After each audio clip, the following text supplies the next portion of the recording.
Good evening, folks. Welcome back to our show. We're excited to have tonight's guest, but before we get there, I want to first thank our guest from last week, Jeremy Lee of Sports Cards Live. Based on all the feedback, comments, and texts that I've received so far, it seems like people really enjoyed A, the style of show, and B, getting to know Jeremy. And as Kent and I evolve the show, we're starting to learn our style and cadence of how we want to work with guests, and we're starting to find a bit of a rhythm here. Maybe one day we'll be just like inside the actor's studio. Who knows? This dreams can be made. So we hope to continue that cadence with tonight's guest. So I'm going to turn it over to my good buddy Kent to do the remainder of the introduction. So it's a bit hard to introduce a guest who is very well documented in the hobby. He's extremely personable and very accessible. When you talk to him, he uses the passion for the hobby and truly enjoys what he does. He is the former owner of In the Game prior to its acquisition by Byron Gray of Leaf Trading Cards. We'll touch on the legacy of the products he has created, plus get into some of the new items he is creating for the hobby masses out there. So without further introduction, I'll turn it over to Meet, and please introduce our guest. Hello there, Dr. Price. Good evening, gentlemen. How you doing? Good. How's the weather in Florida tonight? I really don't want to say. I have to keep that to myself. It's been spectacular. I feel badly for all my friends back home, but it's been spectacular down here. It's like a false sunshine here. It was raining, then sunny, and then it was cold, but it looked nice. Well, we won't get into the weather because everyone says that when you talk about the weather, the conversation dies. I don't want that to happen today. Yeah, I got to stay away from politics too. That also is not. Yes. Like stay away from down here. No politics tonight. So, Brian, a lot of people know you quite well. You're very accessible, as we mentioned at the introduction of the show. You're easy to reach, easy to talk to. At all the sports card shows, you make time for everyone. So I was kind of hoping you'd kind of go into, more about Brian himself as in you and give us a sneak peek of, your childhood. What were you like as a kid? Did you collect things as a child? So I'll give you a chance to speak on that. Sure. Well, I'm a little older than most of the people in the hobby. So I go way back, and I was born in Toronto, and at a early age, around 6 or 7, we moved up north. We lived with my grandparents down in the middle of the city. We moved up to a place called Downsview, and Downsview was way in the north end of the city. It's the buses stopped going up to Downsview, and some of the roads stopped going up there. So I grew up in a brand new development at the time. I played golf with my father as a child, became a golfer, played hockey till I was 14, and decided that wasn't for me. Played organized baseball till I was 16, and I played high school basketball through graduation. But my entire subdivision up there was all made up of new houses. So we all of the guys and gals my age moved into the same place at the same time. So we all were new to the area. We became a huge group that really hung out together from early public school right through the end of high school. I had an older brother by 7 years old, so I was always the baby of the family, and I did everything I possibly could to take advantage of that. And it always didn't work, but I did the best I could. Let's see, where did I go from there? I graduated high school in 65, went on to University of Toronto to get a Bachelor of Science, and then on to dental school at the University of Toronto and graduated dentistry in 72. As far as collecting is concerned, it also ties into my background in growing up in Downsview, because I collected both stamps and trading cards, mostly hockey. As I was growing up, all of the houses were being built. So what was happening was there was construction, 3 houses down, then people moved in, they laid down the sod, and then the next 3 houses got built. And so I would go out every evening after dinner before dark with a little red wagon, and I would search for glass pop bottles, because you could get 2 cents at the variety store for every pop bottle that you get. So I would come back 14, 20 a night. And by the weekend, on Saturdays, I would start washing them all off from the mud and dust and dirt that they collected in these construction areas. And I would go up to a place called Lover's Variety Store, Keel Street in Calvington, and I would hand them all of my pop bottles, and I would get back cash, 2 cents a bottle. And I'd take the cash and I'd buy 5-cent Parkhurst hockey card packs. They were a nickel with a beautiful piece of gum in them. So after an hour, I had, huge cheeks like a beaver and full of gum. And the saddest thing I did was I kept on crunching up my wrappers and flipping them into a little wastebasket, trying to hit a 2-pointer. And I probably should have just kept all those wrappers because they're worth a fortune today. Anyways, I put together Parker sets right away, and I put them away immediately. And all my extras, all my traders, as we call them, I would go to school and I would try to get other people's cards by flipping against the wall and spinning them heads or tails or whatever. And I did that for years and years and years until I came up with this new concept, which was girls. And I probably just made off the trading cards a little bit at that time. But my mother never threw out any of my cards, none of them. And I kept them till the early 80s. And the early 80s, basically, I traded all my cards in for my start of my collection of wool jerseys. So that's when I started in the hobby. I guess I was about 6 years old. And then I could tell you, you could sit down and ask me the name of all 20 players on the original 16. I knew every player, every number, et cetera, et cetera. And obviously it's very difficult to do that anymore, but I really enjoyed it. And then I would also collect Topps baseball cards, but never had the same passion. I had some of the early O-Pee-Chee cards as well, and I had some of the early Canadian Football League cards. But hockey was my passion. And as I say, I had all of the Parker sets, and then I had some of the early Top sets as well. But awesome. In the 90s, when I saw Wolves, and Wolves were coming into the Spring Expo and the Fall Expo, they were coming in usually little Canadian Tire bags, all bundled up, and old collectors were doing it. And I said, you know what, this is what I wanted to do. And that's when I sold all of my great Parker's cards, which who knows what they would be worth today. But I sold all of those to turn in the cash into Wolves. Awesome.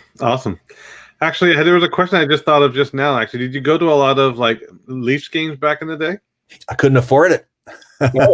I went to the Marley and the St. Mike's games on Sundays. There were double hitters.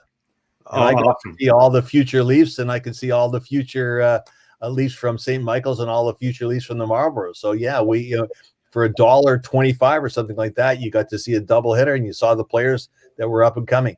I had one uncle who would take me to the odd Leaf game, but tickets weren't expensive compared to today, but they were expensive to compare to my lifestyle back then. Sure. Interesting. It would be an amazing journey to go back in time and just get a DeLorean and go to an old school Leafs game in the old form, or go to an old Leafs game or the old Habs game.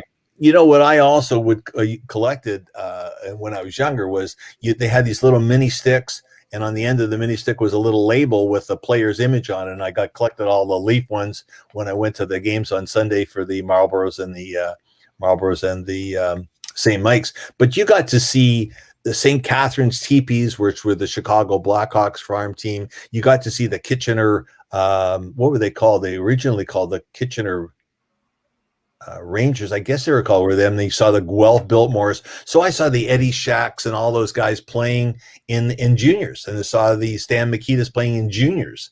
Pat Stapleton and Dennis Hall and guys like that. And then Hamilton had a team called the Hamilton Junior Red Wings. So you got to see all the future players. And then, as I got a little bit older and started going to university, I got into the odd Leaf game. But when I was going to university, anyone could get into a Leaf game. The teams were so terrible that no one went to the games. It was the 70s. They were a disaster. And then I guess when I had my public dental company, we had boxes at the Gardens, right up at the top, right in the grays. Oh, nice. And but you didn't have any fun because they had glass on the front of them. So you couldn't yell at anybody. You were just locked in your own little your thing. Anyways, so I guess that took me right out to graduating high school. And as I say, I got a Bachelor of Science and graduated that in 68, and then went to dental school. But there was a fairly large step in between between my youth and my professional career. And that as the last year of high school, I decided there was something I wanted to do that I had never done yet, and that was be in a band. And since I had very little talent, I decided that the only way to do that was to create your own, as opposed to waiting around for someone to ask you to join theirs, which wasn't going to happen for me. And so I did that. There was two brothers at my school, Downview Collegiate, who were guitar players, and they sang folk. I said, that's a good start, two guitar players. And I found a drummer and a third guitar player, and I formed the band, and we played high schools. And then eventually we played in clubs at the Village in Yorkville. And in 67, we recorded for Columbia Records and had a first song on the Chum chart, and went on to release 3 more singles and an album. And it took me to about the 3rd year of my undergrad. And I said, geez, I'm not talented enough to make it in the music industry. And I've been, not going to school at all for the first 2.5 years because I was in the band. I said, I better quit the band and start studying. And I did. And I got high enough grades to go to graduate school. So one day I was at home, and I got the mailman came, and he had 2 letters. One letter said I was accepted to law school, and the other letter said I was accepted to dental school. So I took the letter to my parents. I said, what do you think I should do? And they said, well, your brother's going to law school. We don't need 2 lawyers in the family, so be a dentist. And that's really how I became a dentist. It was nothing more than that my mother told me to. And since she did such a good job at keeping all my Parker's cards in good order, I figured I owed her that much. For sure. And they used to say mothers know best anyways, right? You know what? It didn't turn out bad. I mean, the practice of dentistry is pretty difficult, but I was fortunate enough that after about 7 years in my own practice, I started opening up dental offices in shopping malls, and I opened up right across Canada and took them public in 1986. And I sold all that and retired. When I retired in 90, we had 107 offices coast to coast. Awesome. Did you have any dental work for any famous people? No, I did not. I really my office was in the middle of Toronto, and I had the common folk, but they were maybe very, very successful. So I basically was retired in 1990.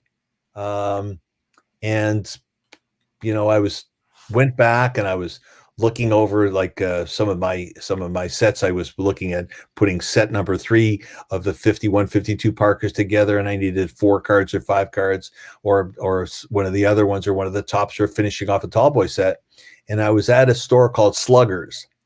Oh yeah, Sluggers in Toronto had 2 major stores. That had one at Eglinton and Bathurst, and had one up on Steeles. Right.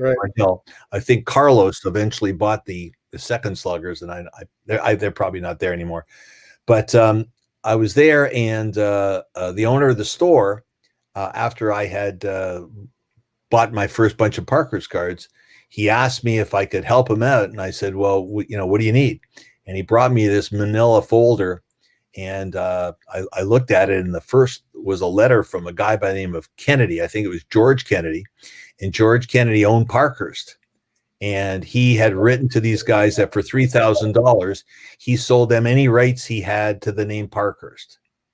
And then they went ahead and they incorporated a company called Parker's Products Limited, or Parker's Products Inc. And they got the right to use the name, and because they had that other document from George Kennedy, they then the next letter that I saw was a letter from the government saying, "Would you please file your 1989 tax return?" And the next letter I saw that they pulled out of this envelope was, "You haven't filed your 1989 tax return. If you don't file within 45 days, we're going to abolish your company." The next letter I saw was, "We're going to abolish your company." And the next letter I saw was, "We abolished your company." I said, "Guys, you were so smart as card collectors to buy the name Parkhurst, and look what you've done. It's over. If I race down to Queen's Park now, I could trademark the name Parkhurst. You've got nothing left." I said, "But I won't do that. Here's what we'll do. We'll start a company. We'll call it Parker's Products Limited instead of Parker's Products Inc. You got the letter from Mr. Kennedy. You two will own 25% each. I'll own 50%, but I get 100% of the voting shares because you guys obviously have proved you don't know what you're doing. Just step aside. And I ran down and I put the company back in order. And I had a contact from my days in the dental business with a guy who knew a lot of the people that were high up in the NHL. So I got a meeting with a woman at a place called, what were they called now? They did the licensing for the NHL. The NHL controlled trading cards in 1990. Subsequent to that, it got spun around 180 degrees. The NHLPA controls it. But in 1990, I think they were called GLA, General Licensing Corporation of America, something like that. And she invited me to come down to the big show they have in Atlanta every year, the Super Show, I think it was called.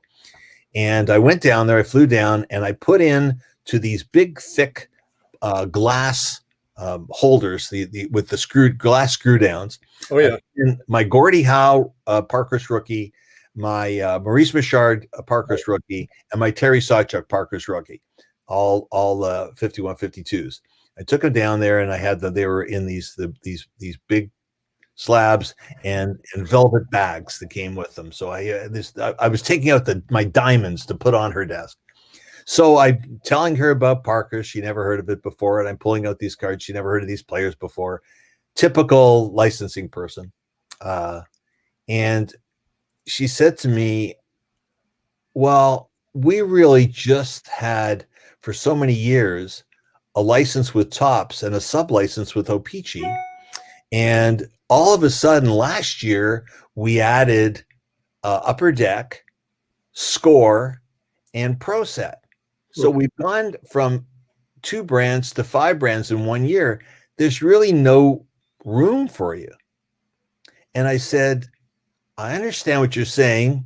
Couldn't you have said that to me on the phone? I didn't have to fly down to Atlanta to get 30 seconds worth of whatever and have to fly home.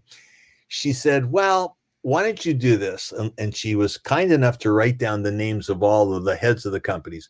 Why don't you call one of the companies and see if you can get a sub license, or they'd be interested in your Parker's trade name. And so I said, okay, fine. And I got this thing, and I went back home, and the two card dealers, they were pretty unhappy, and they had to pay half of my flight to Atlanta, et cetera, et cetera. So they thought doom and gloom. I said, guys, just hang in there. So I sent out notifications to everyone, and Score was run by a company called Major League Marketing. We all know what Upper Deck was all about. Pro Set was Lud Denny. And I contacted, I forget what his name was at O-Pee-Chee. Do you remember the name of the guy in London who ran O-Pee-Chee? I'm trying to remember right now. Yeah. It'll come to me. And the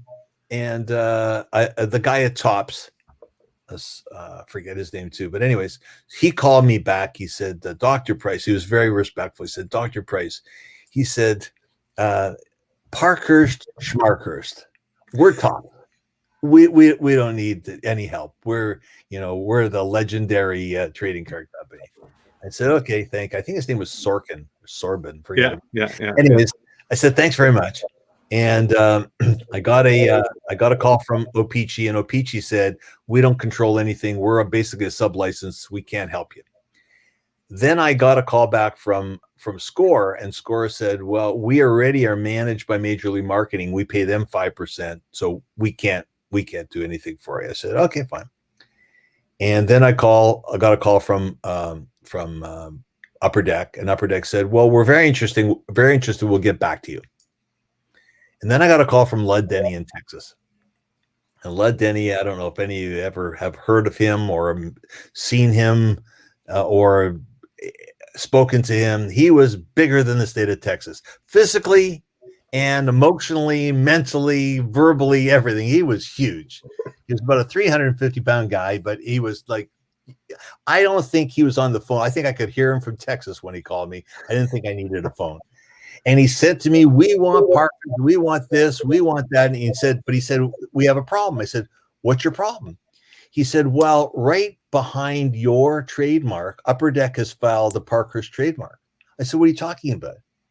He said, well, they filed the trademark. I said, well, what's good's that going to do? He said, well, if you have any glitches in yours, they'll step into the one position. And I said, that's what they did. They told me they were interested in talking to me. He said, well, welcome to the trading card world. He said, I'll be up there tomorrow. I said, what do you mean? He said, I have my own plane. He had a 737, I think. He said, I'm going to fly up with my marketing person, which I think was just his internal girlfriend. I'm not sure, because she really had nothing to say at the meeting. And my promotion guy, which was Victor Schaefer, and then Victor went on to do royalty cards with Princess Diana. Then he started Press Pass, and now I think he is with Fanatics. Yeah. Anyways, Victor's a great guy. So they all fly up, and we meet at the Four Seasons, and I take out my diamonds again. I take out my Sawchuck and my Richard and my Howe, and they say, no, we know this is great. We want to do this. And they do a deal with me for 5% of sales, $500,000 US guarantee, and what else did they get? They gave me something else. So now I tell the guys from the two card dealers, they're now in heaven. They thought they died, went to heaven, because we got this great deal. And I was able to force them to number all the cases, because I had heard stories of them making an extreme amount of cases, and no one knew, because they did football and they did a year of hockey and whatever. So it was extremely successful. Sold out. We did, I think, 12,500 English Series 1 and 2,500 French Series 1. Then we did a Series 2, and then I think we did an update set. It was extremely successful. Things were going great. And then I find out, I get a letter saying that Prosa is in Chapter 11. And I said, what's Chapter 11? And I got to explain to me what Chapter 11 was. And that meant that anyone they owed money to that they wanted to end their relationship with got stiff. They became an unsecured creditor. But anyone who they wanted to continue their relationship with became a secured creditor and got paid. And they wanted Parkhurst to keep Parkhurst in order to bring it out of Chapter 11. So I flew down there and hired a bankruptcy lawyer to protect me, and they paid us all the money they owed us, and we went into the second year of Parkhurst. And I became the hockey brand manager for Parkhurst and for Platinum Hockey, because the brand manager was let go. The marketing manager was let go. Everyone was let go. There's hardly any people there. So I would fly down to Dallas every Monday, and I come home to Toronto every Thursday. And in the interim, I basically manufactured the Parkhurst brand and the Platinum brand. And then after the second year of Parkhurst, the worst happened, and they went bankrupt. And there you go. Well, that's I'm just coming to that because that's Upper Deck. I know, it's just interesting because I actually forgot that you had Parkhurst, and I just picked this up. I'm like, wait a minute. And I'm looking over, and I'm trying not to be too obvious. Yeah. So basically, what's happening now is we go to bankruptcy court, and the judge. It's really, really funny. The judge was very nice to me. I don't know why, because the room's full of lawyers, and I'm the only dentist there. But he was really super nice to me, and said, you're released. They have to pay you everything they owe you, and you're released. You can go on and try and get another license. So at that time, the landscape changed because Leaf was not the current Leaf, but the original Leaf was back in business, and they were in Bannockburn, Illinois. And they contacted me right away, and they say, "Oh, we want Parkhurst." And Upper Deck called me again. They said, "Wait a minute, you guys. First of all, fool me once, shame on me, but fool me twice. Give me a break." So I said to them, this was a very nice young man by the name of Paul Sackman from Upper Deck. I said, the first thing you got to do before you even call me back is you got to get me a letter from your lawyer saying that you're abolishing your trademark application. Get that out of number 2. That's just a rude thing to do. Okay, and he sent me that letter. In the meantime, I'm negotiating with Leaf, and Leaf has got a document that had to be 37,000 pages long. I mean, I like to read them when I'm in the washroom sometime, and my washroom wasn't big enough for this document. It was humongous. So I'm not happy with Leaf, and I'd love to do a deal with Upper Deck, but I'm very worried about Upper Deck because by that time, it was 1990, almost 93. And Upper Deck had quite a reputation of being in lawsuits, and I was worried about that. Anyways, we go ahead and we sign a 5-year deal with Upper Deck. The one thing they gave me, which was totally amazing, was they gave me the right I could manufacture on my own, and they'd sell the U.S. version of it to make the 3 retro sets that I made: Missing Link, the Tall Boys, and the 1968 Bobby Orr set. And because of that, I basically did the Upper Deck deal. And so Upper Deck made Parkhurst in the first year at Upper Deck their premium card. Okay, now that is, what year is that? 94, 95? This is 94, 95, and the reason I bought this is he's got their tribute to Gretzky on the back. Yep. Anyways, 94, 95 was the second year. So here's what they did.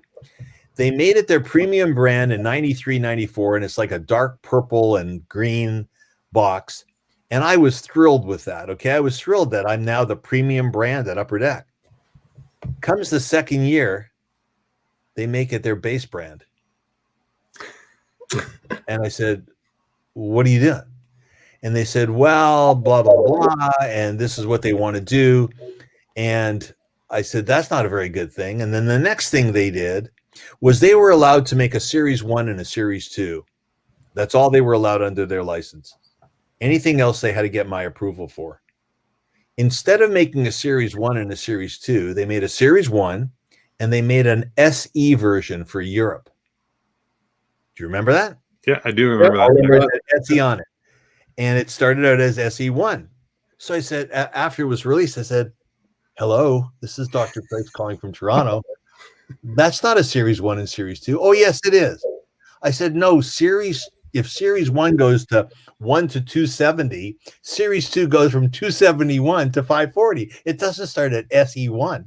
And I said, second of all, you don't have the right to distribute in Europe. You only got my license for North America. We have a problem here.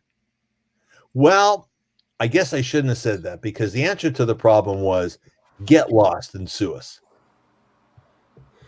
That's what they said. Get lost.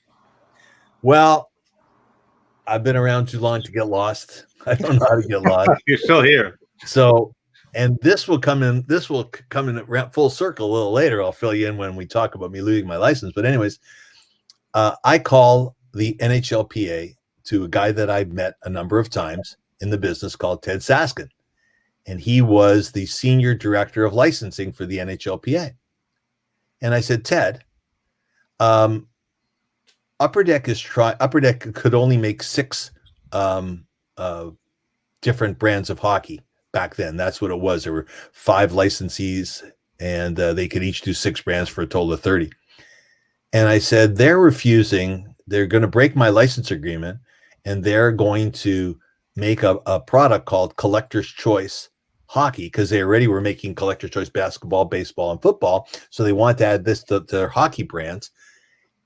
And I said, if you allow them to do that, you know that they're breaching my agreement, and I'm going to have to sue you. He said, you're not going to sue us. I said, no, I know I'm not, but that's what I'm just saying. And he said, okay, leave it to me. So he went back to Richard McWilliams and basically said, I can't approve Collector's Choice Hockey, because if I do, then you are going to breach your license agreement with Parkhurst. And as a licensor, we can't allow you to breach another agreement with a licensor. Well, Richard McWilliams went crazy. And now I wasn't even on the phone with him, but I could hear him yelling at Ted Saskin from California. He went crazy, totally nuts. And didn't know what to do. So I get a call from Paul Sackman, who got me into this thing 2 years earlier. And he said, is there any way out of this? I said, there's no way out of this. It's too late. I said, as far as I'm concerned, if you want, you can present value my next three $500,000, $1.5 million, and give me back my license and go on your merry way. He said, okay, let me get back to you. So he calls me back. He says, well, if we give you your $1.5 million present value, meaning they take off the interest and they give you, let's say, 1.25, we don't want you to have the license. We're going to leave the license in abeyance for 3 years. I said, no. I said, deal's off, no deal. So he said, okay, let me get back to you. So he calls me back. He says, okay, we don't care about that anymore. We want to pay you off over 2 years. I said, no. I said, you guys have a reputation that the minute I give you a release so that you can get Collector's Choice Hockey from the NHLPA, you're going to stop making payments and you're going to tell me to see you again. I said, no, I'm not doing that. He said, okay, let me get back to you. He calls me 2 days later. He said, okay, you got that and you got that and you got that. We got to give Richard something. I said, what do you want to give him? He said, well, can we make 3 payments and we'll split it into 3 and we'll do it up front after 3 months, after 6 months. I said, I've got no problem with that. I said, however, my release comes at the end of 6 months after the last payment, not up front. He said, let me get back to you. I said, okay, we won't do that. They wouldn't do that because they need this release right away so they can make their Collector's Choice Hockey. And it's obviously, they must have thought I was stupid not to recognize that immediately. That's the name of the game. Anyways, so they go ahead, they give me all my money.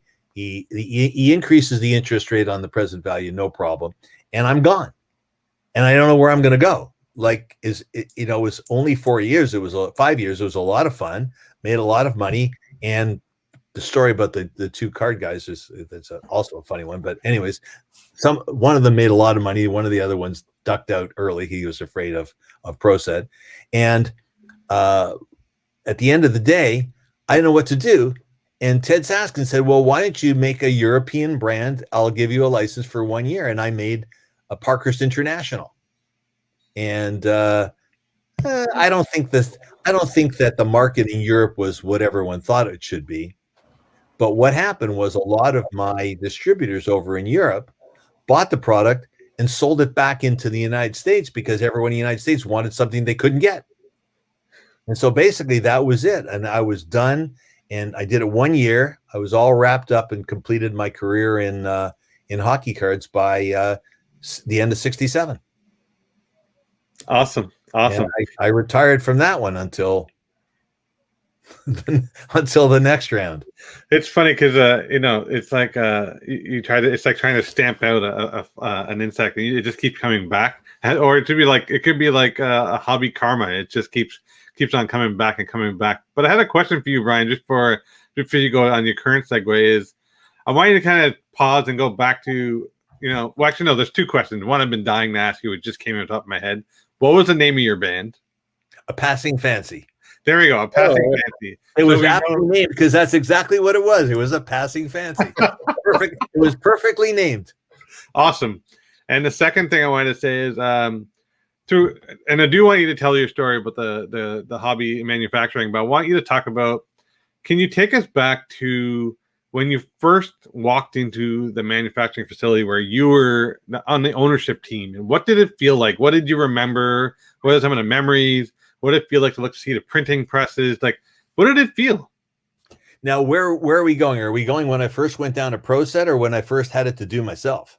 I would say let's start with ProSet because that's an interesting one. Okay, so ProSet, Lud Denny, as I said, was just quite a factor. He had ProSet Press, which basically printed all of his own stuff.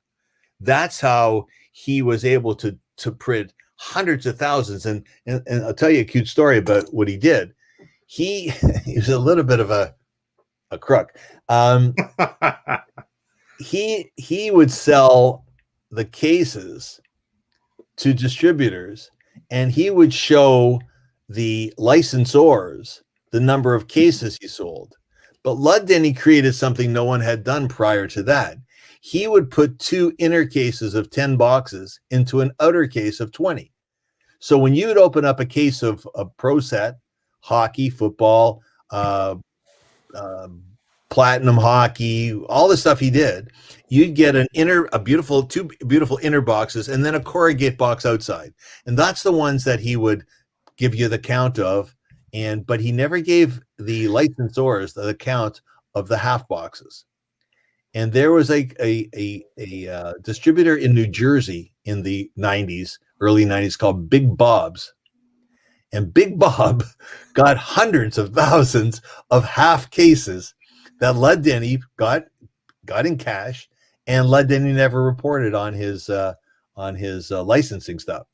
So what happened with me was, when Lud got thrown out and they brought in an operator from the bank to run the company in Chapter 11, I was down there, and I would go out in the evenings with the CFO, and I would go out there with a guy that was running the football part, and we would just shoot the breeze. And they had no one that they were attesting to, because this new guy came in and ran it. They didn't know how long they were going to have careers. So they told me some stories. They said, why don't you do this?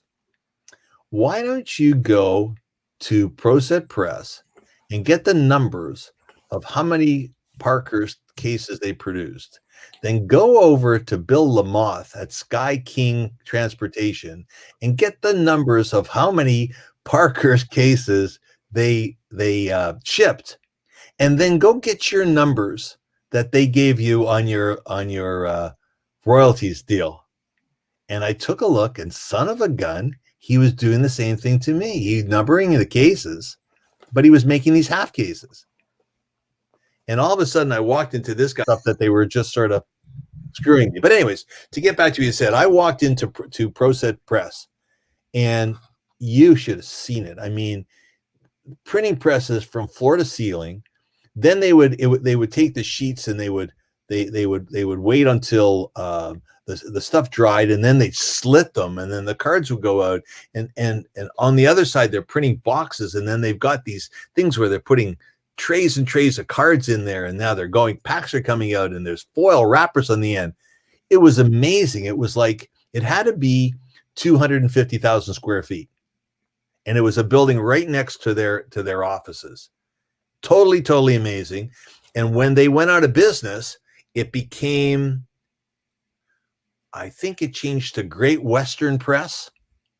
And then when I started my licensed Parkers, like when I got my NHL license, I think I did a lot of work down there because I met all the guys down there, and they were great, until Upper Deck started using them, and I didn't want to have my stuff in the same place as theirs. And that's when I changed. Actually, one of the guys in Dallas moved over to a place called Yaquinto Press, and I moved with him.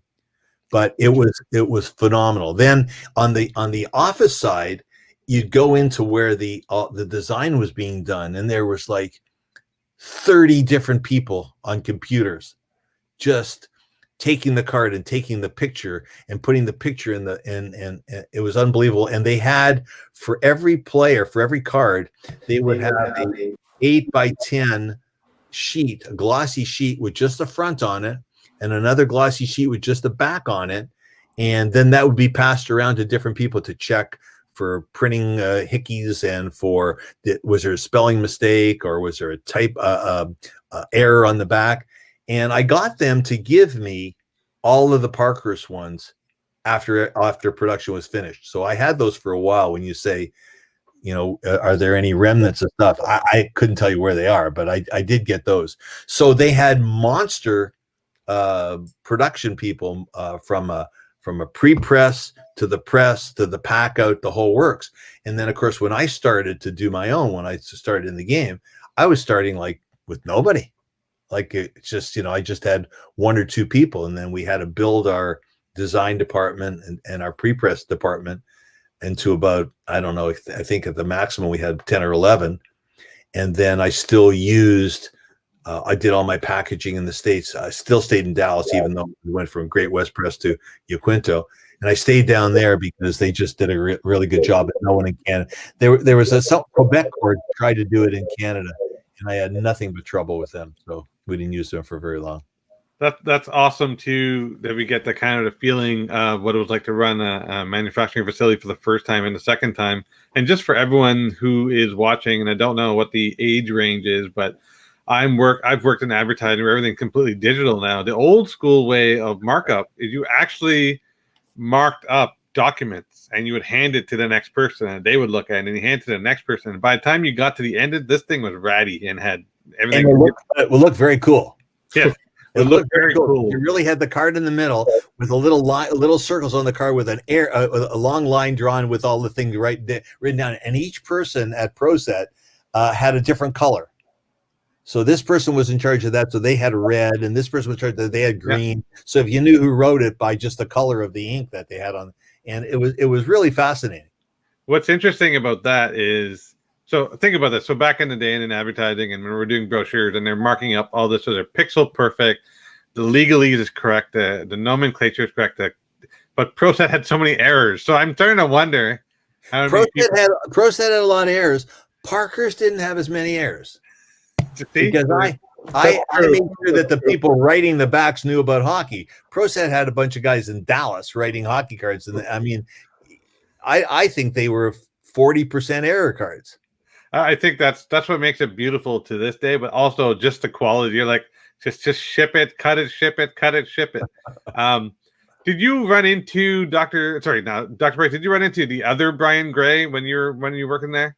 No, I did not. Brian was there, but I think Brian, when I was there for only 2 years, so 91 and 92, and I think Brian was sort of he worked with Lud Denny as I don't know what you call him, a assistant or whatever. And I only saw Lud in Toronto, and then one time in Texas the first year, when he welcomed me down just to show me around. By the time I actually got to Dallas to work, Lud was thrown out on his ass. He was history. And Brian was gone as well. Brian had moved over. And I remembered we were talking the other day about the name of the company Brian was at. And I said, it'll come to me. And it did after we got off the phone. It was called the Edge Man. Right. And they were in Dallas, and Brian really basically ran that for the owners. And he was very sharp guy in terms of sales. And he ran the Edge Man for them. It's really interesting because as we're doing the show and we're meeting more and more people, it's interesting to get a history lesson. It's almost like, when you go to CIA and they have those maps on the wall and have the lines like this is person connected to this person. Yeah. We should almost create a hobby version of that, because it is the intersection and the lines and who's where.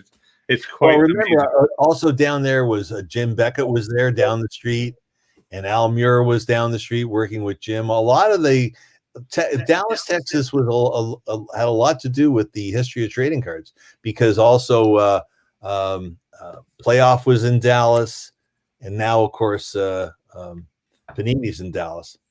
Yeah, for sure. A lot going on in Dallas in the trading card business. Between Dallas and California, it's really the whole thing, except for Tops up in New York. True, and Dallas has a rich history too, but we're not going to get into politics. I promise. Okay. So we're not going to go there. So anyway, so basically, I was finished. I was retired. I had a good run. It was a lot of fun, and then I get a call from a guy who helped me out, as I said earlier. He needed a favor, and that was Ted Saskin. So Ted called me up and he said, "We got a problem, and I need your help." I said, "Sure." He said, "We have this thing called Be a Player. And we would like to, our goal was to give it to each of our licensees for 2 years and have them, have the right to Be a Player, and we'll help with the players. We'll sign the autographs for a lot less money and blah, blah, blah." And Upper Deck did it for the first 2 years. And Upper Deck, when Upper Deck did it, I think the first year, they couldn't even put the players in uniforms because the NHL wasn't on board. But the NHL was on board the second year. And then the third year, it went to Donruss. So Donruss did it the first of their 2 years. Then Donruss was getting it the next year. And Donruss went into Chapter 11. And so Donruss made the second series of Be a Player, but it was in a warehouse, locked up in a warehouse by the creditors. And the PA was going crazy. And they said to me, "Look, we need a favor. And I said, well, what do you need? He said, we need to know what we should do with Be a Player. Would you consult for us? And we agreed on a compensation package. And by the way, at that time, the NHLPA had hired a guy by the name of Michael Merhab to come up and work at the NHLPA. And Michael was very, very instrumental in the early success of Upper Deck. He lived in California, worked for Upper Deck, very, very talented, smart young guy. And so he was at the NHLPA. So I took all that, and I was ready to go to the, what year was it? The 98 National.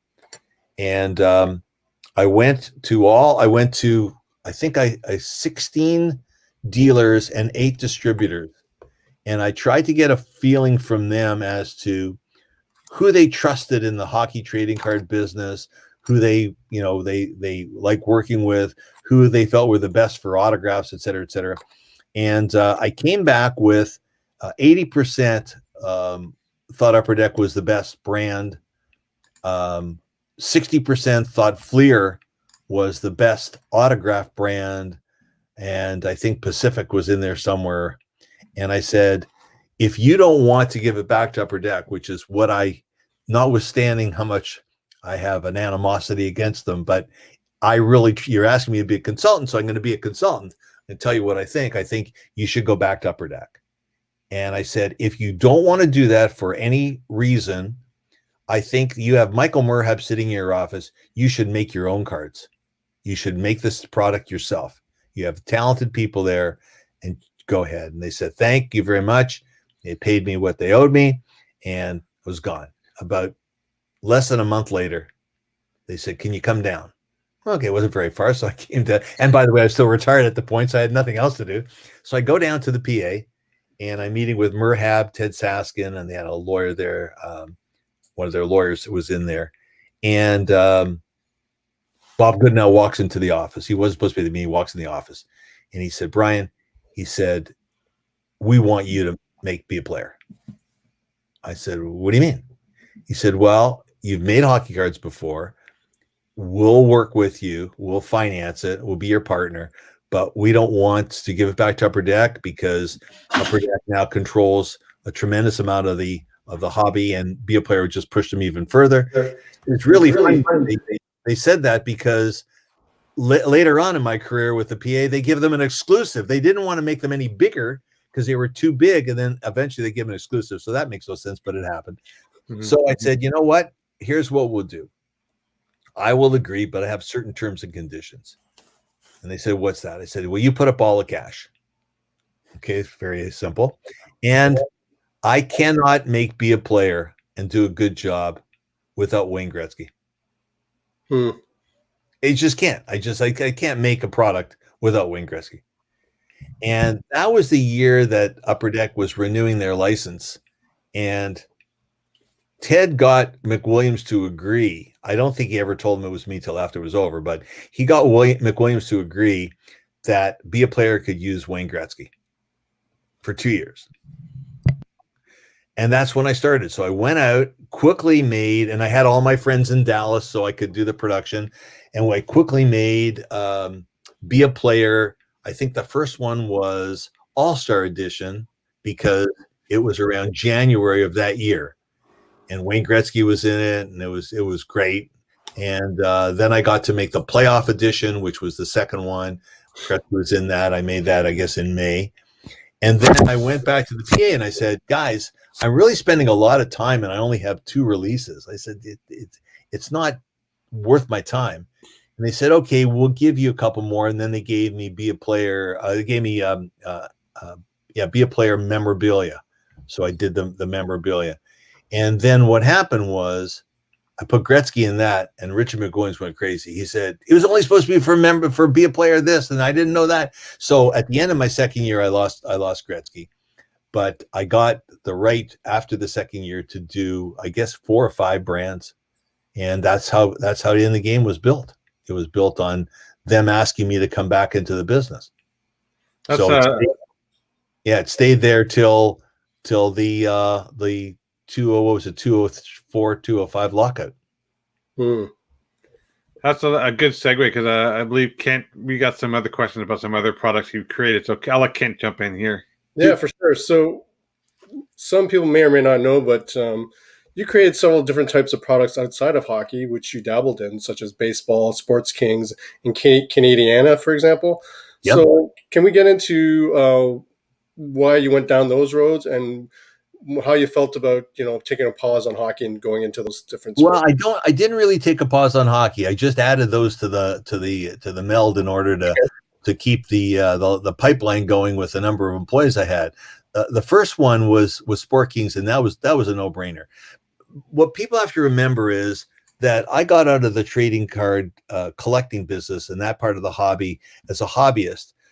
My new sort of hobby is making them now, creating them, coming up with the concepts, creating them, and then unfortunately producing and selling them is Sure. not so as exciting as the creation part.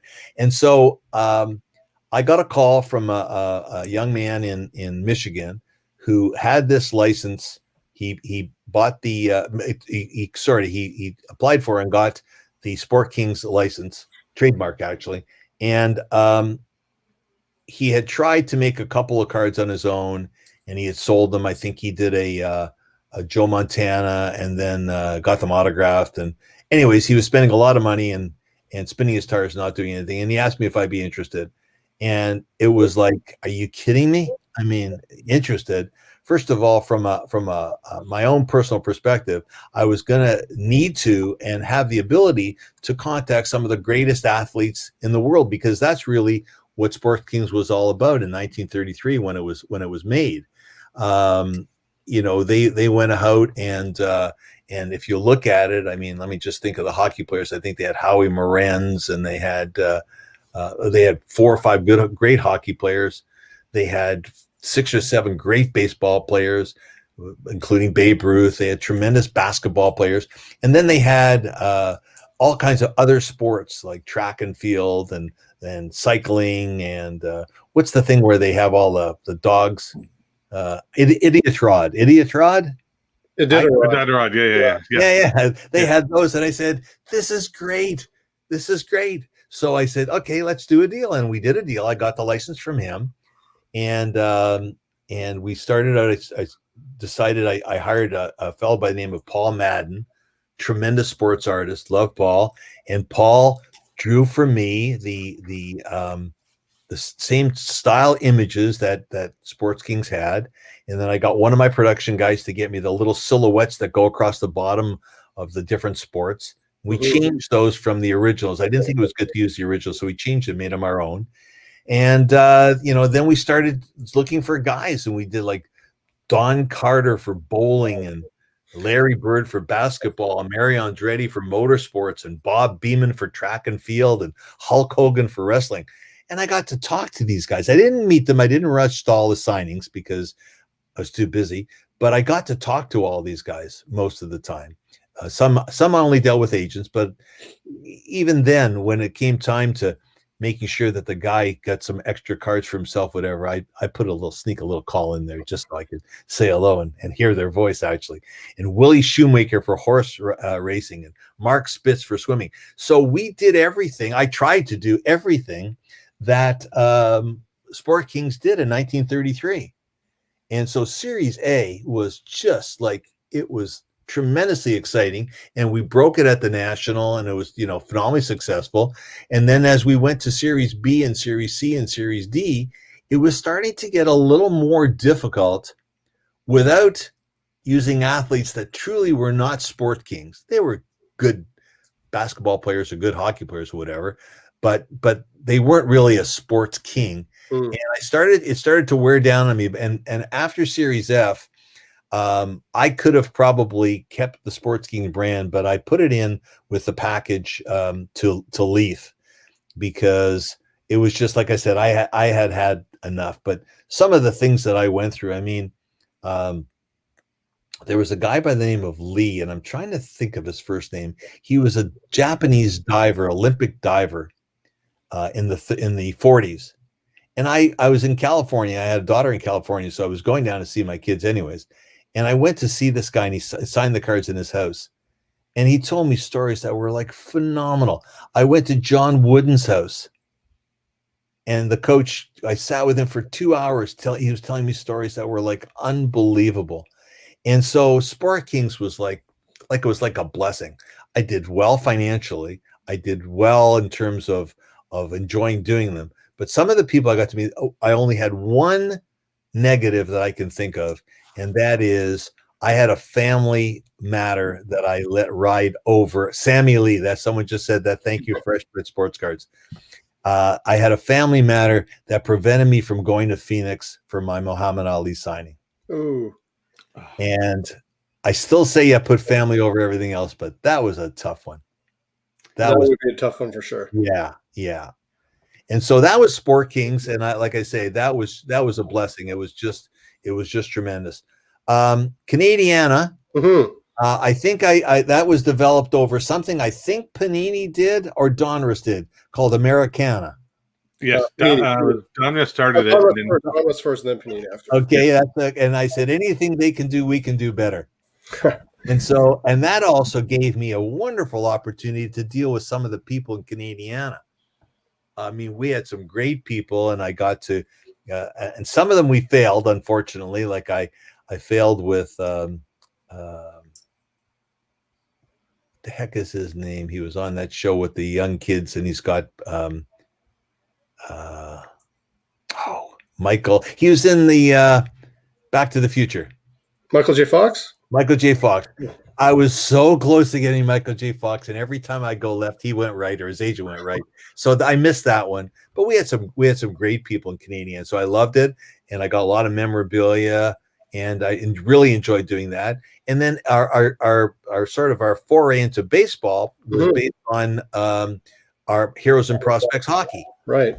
So we just did basically a Heroes and Prospects baseball, which was all of the retired players, which we had access to, and then all the rookies, which was kind of interesting because we dealt with their agents, and a lot of our rookies turned out to be pretty good players. I believe Mike Trout was in there, wasn't he? Mike Trout was in there. Yeah. And yes, we had Stompin' Tom Connors as one of our autographs. We had some great autographs in Canadiana. So I will tell you a funny story about Stompin' Tom, including Pam Anderson, by the way. Yeah, we had Pam Anderson in there. So Stompin' Tom Connors, I grew up, after I left Newfoundland, I went to a place called Kingston, Ontario, and there was a country bar, Western bar up the road from where I used to live, and Stompin' Tom Connors was coming. And I used to be in my hip-hop days, so I used to wear the oversized Leafs jersey with the hat and my cross-color, I think I had cross-color pants. I walked into this country Western bar to listen to Stompin' Tom, and they had black lights.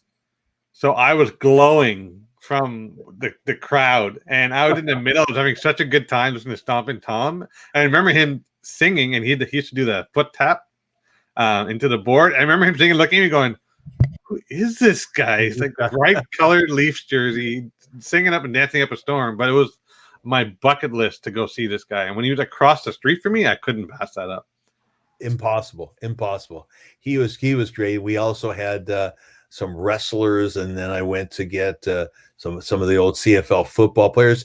Canadian was fun. It was a huge success in that we sold out. It wasn't a huge success. The cards are cards for people who want those cards, and it's a very small market, but it certainly was worth doing. I wouldn't do a second one, but I really had fun doing the first one. But Michael J. Fox was one of the few guys that I really thought should have been in the set. Couldn't get. And the other one was, guess who the other one was? Who's the other guy that I wanted desperately to get in and I couldn't get? No amount of money was enough for this guy. Not that he wanted more, he just wouldn't do it. Neil Young. No. Jim Carrey. Yes, sir. Jim Carrey. He wouldn't do it, eh? Nope. Oh. It didn't matter. He didn't want to do it, period. It didn't matter how much the offer was for. He said no thanks. Wow. Who was the hardest person out of that product? Jeez, I don't remember. I like to think back to think everyone was great, and that's the best way to approach it. True. Let's leave a legacy as everything was great. Why think of the bad things? I just think of the guys I couldn't get. But Pam Anderson was cute. She gave me some interesting memorabilia along with her contract. Yes, we've seen. Yes. Okay. Good. There could be some underage people on the Yes, But we're a we won't family talk about friendly that. show, Yes. Yeah. so we'll save it. We'll leave it at that. And sorry, Ken, I didn't mean to jump in. No, Go no, ahead. it's all good. So speaking of Canadiana, I know there was cuts in Canadiana, but for example, we chatted the other day, and you mentioned that you often, walk throughout your warehouse and find random things. And you mentioned one of the most recent released things you found was like Gordie Howe autograph cards. Can you give us a little bit of background on that and how you found those and what the process was to release them to the collectors? Yeah, I'm working right now on Solitaire 2.0, which is a second year of the Solitaire product, and I bought a lot of game used memorabilia from the Fleer bankruptcy, and I think around Oh, yeah. 2005, and I was pulling down skids from the highest rafters to try and find it. I wasn't smart enough when I moved from my big office when I had my license to my smaller office, and after the sale to Leaf, to label all of the boxes. That would have been the smart thing to do. I didn't. So I got to go through everything to find anything. I relabel them now once I've opened them. But so I'm going through all these boxes and I'm looking for wrestling memorabilia from the 2002 2003 wrestling cards that Fleer made, and I'm looking for a Hulk Hogan T-shirt and the Rock T-shirt, stuff like that, which I know I have because I remember when I bought it, but I don't know where it is. And all of a sudden, I come to a white cardboard 500 count box, and I say, "Wow, what's in here?" And I open it up, and there's 6 of those little plastic boxes with the tabs in it. And I take a look, and it's a reprint of the 1951 Gordie Howe card and a reprint of the 1963. So his first and his last Parkhurst are all autographed. And I said, I remember when I did these, and they were actually fairly early because I could tell by the signature. I couldn't remember the date, but I could tell by the signature it's before Gordie, sort of slid down Right. in terms, because Gordie always tried, ever since I met him, to sign nicely for everybody, and had a great signature. And then, of course, after he wasn't feeling great, it sort of changed a bit. But so I could tell where they were from, and I said, "Well, what am I going to do with these?" And I just thought it would be a great idea to make them available at a decent price, because I had no cost to them. That was buried in some project years and years and years earlier, for a decent price to members of Hobby Insider. So I put them on, and I made one mistake, one little tiny mistake. I didn't realize how many guys would want them. Mm. And the second guy asked me for 10, and I said yes. And I cut him back after that 10, but I didn't cut him back enough. I really should have just said maximum 1 pair per person. And it was too late, and I did. And some guys couldn't get them. But the guy who bought the extras, I think, was nice enough to then resell some to guys who couldn't get them for the same price. Oh, cool. And only one guy really put them on eBay for a lot of money. And if you pick 100 guys in the hobby, you're always going to find one. But I wanted to get them out there to guys who wanted them. They got a chance to buy really low volume, different cards for a decent price. And like I said, I think everyone appreciated it. And that was really the story. And I found lots of other stuff during the same trip. And every time I take another trip, I find something. I was one of the lucky few to get a pair, which are actually I might get them in 6 years. They're being slabbed as we speak. I sent them out. 6 to 8 years. 6 to 8 years. I might get them back. And speaking of years, Kent and I have an order at Beckett that's about almost 2 years old. But anyways, this show is not about that. No. Let me ask you a question. Isn't there someone in Canada now who's trying to get into it and make a mark for themselves, Mint or something? Yeah, so Mint, MNT, and Mint MNT, have their own setup. Quite a few people are using them now. They have a good reputation. I've heard some reputable people that go to Beckett and PSA normally are going to them. So it's actually, I hope the best of luck for them and wish them all the well. And if it's good enough not good enough. So if the reputation continues to build, I might use them in the future. Who knows? Yeah, it's So awful, with this hurricane in the marketplace right now. It's awfully tough to get anything, properly graded or slabbed or whatever, because there's just so much going on. But that's kind of sad. It is very sad. There's one thing that came up to my mind. Sorry, Kent, I just wanted to pop in and ask this question real quick. So I'm a Jackie Robinson fan, so I noticed. I tried to buy it off Kent, but I couldn't afford it.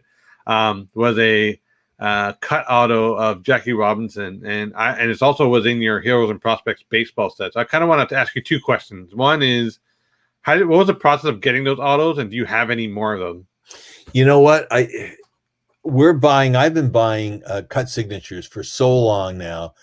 There are very few that I can even remember their origins. Because there's been thousands of them. I try to, for any other sport but hockey, I tried to only buy them where they come authenticated by someone who I can trust. Mm-hmm. In hockey, after all this time, I got a pretty decent eye. But still, if Joe Blow sends me some cuts and wants to sell them, I probably wouldn't buy them. It depends on who's sending to me and how much I trust them. And then, like I'm not a forensic person with paper and stuff like that as much as I would have to be if I really was authenticating for someone else. But I've always taken the approach that I'm the guy putting my name on the back of the card, guaranteeing it. So I want to make sure as best I can to ensure that it's legit. And back when I had my license, I don't know if you recall, but Ted Saskin's name was on the back of all the cards. Yeah, I remember that. Yep. And I was obligated to give him a file after each set with all of the authentication of all of the memorabilia to his satisfaction, because he didn't want to put his name on the cards and not buy the memorabilia.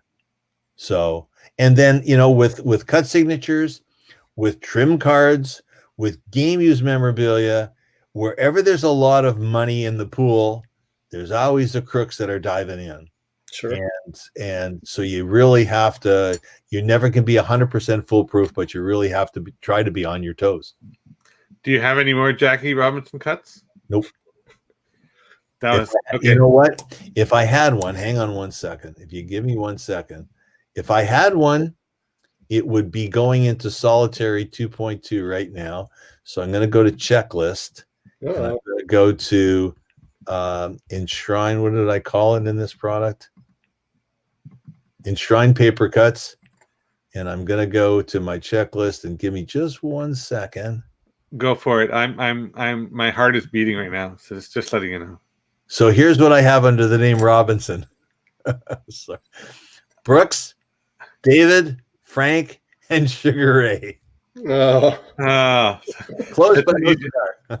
The collective sigh was from everyone that was wishing me the best of luck. Well, it's not. Hey, listen, it's not over yet. I haven't come out with the product yet. If I can find one, I'll use it. For sure. We're going to talk about that a little bit later. And what's funny, Kent? We were worried about not filling an hour, and we're at an hour and 7. So are you okay to keep going, Brian? Yeah, I took drugs. So we'll go a little bit longer. I actually, before at dinner tonight, instead of having a decaf cappuccino, which I normally have so I can go to sleep, I had a regular one, so I'm good to go. Awesome. Because we actually have quite a few questions to ask. We'll definitely go that way. Sorry, Kent, go ahead, buddy. Yeah. So throughout your journey through back then till now, have you kept any of your sealed products that you've made? I tried to.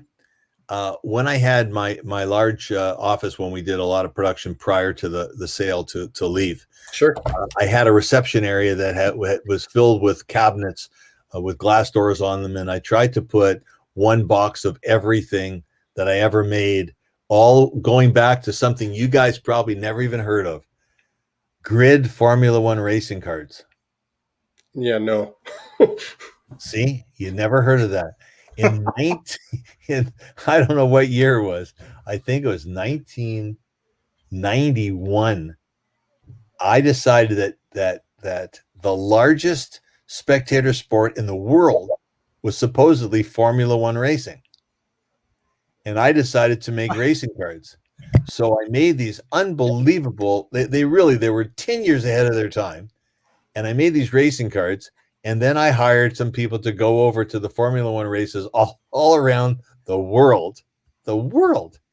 And everyone was looking at my stuff, and they would say, oh, these are beautiful, but these pictures, they're so small. They didn't know what a trading card was. So I wound up with 80% of my product back to me. And then finally, yeah, Grid does have a Michael Schumacher rookie card. There you go.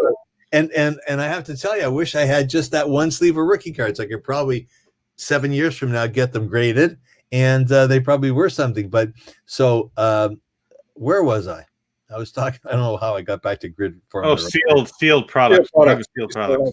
Yeah. So, anyways, so I even had one of those, and then I had the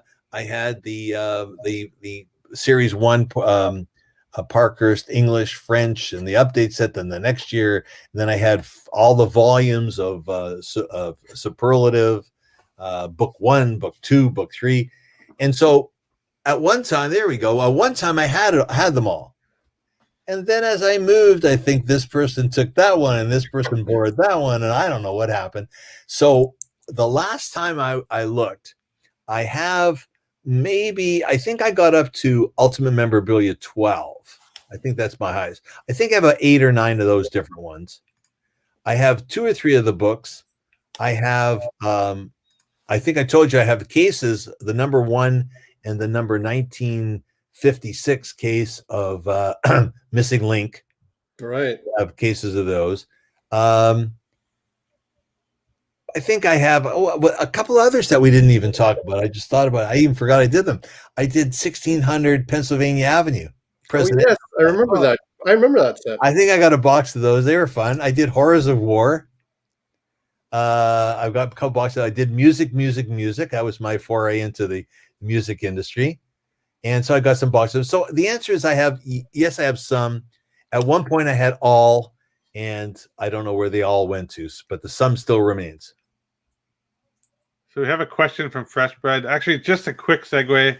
How rude of me. I didn't actually welcome all the people who are coming to watch today. So very quickly, once I had a Fresh Bread Sports Cards, MSC, Peeps, Eli from Little Shop, of course, Jeremy from Sports Cards Live, Indigenous Rookie Card Name is here. We've got Hockey Guy Chris, Al, who of course Yannick, and there's so on. I can't keep up with everyone, but there's a lot of you here. We also had Joey as well. Joey, our previous guest, he was here too. Awesome. We have a question here. Didn't Grid have a connection to Nova Scotia? You know what? Tell me what the connection is, because in the back of my mind, yes, but I just put my finger on it. We'll wait for Fresh Bread Sports Cards. If I say that name 3 times fast. I'm not Fresh Bread Sports Cards. Please we'll make it into an acronym. It's easier to make it into an acronym, and we'll FBS. Okay, we'll call them FBS. Actually, that's really not a good acronym. We're not going to do that again. But Bobby Burrell is here as well. So we wait for Fresh Bread to give us some of the background. Talk about a guy who's got a lot of stuff. Bobby Burrell's got a lot of stuff. Yes, Bobby does have very little a lot of stuff. He does have a lot of stuff. And actually, I'm kind of glad Bobby's here, because one of the questions we're going to ask later, and we'll come to it in a second, we've got a bit out of turn here because he's such a good storyteller, Dr. Price, that you've kind of gone through about 7 or 8 of the questions, and I've had to go back and see where I am. That's awesome. No, I appreciate it, because it makes for an interesting show. Hard for me to stay in order. No, I totally appreciate it. It makes for an interesting show. Sorry, Kent, go ahead, buddy. Sure. So as a manufacturer, you're one of the first to have exclusives with various athletes such as Gordie Howe, John Tavares, Bobby Orr, obviously. What was that process like, and how was your interaction with the players? And do you still keep in touch with any of them? Well, our first, I think, really some of my exclusives and how they were created and how we work with some of these guys is probably one of the things I'm most proud of in the business. My first was with Gordie Howe. Sure. I hired Gordie to be the spokesperson for Missing Link. I had a little deal with Gordie when I was with ProSet, and to get him into the original Parker's cards. But when I did Missing Link, it was important to. It was a strange concept, because as you recall, Parker's made hockey cards from 51 to 63, but they had that 1 year for whatever reason, and there was all kinds of arguments as to why they didn't have it that year, but they were missing a year, and that's what we came up with. And I thought Gordie would just be the perfect person to represent us, to get us some non-hobby publicity in terms of this missing year in hockey cards.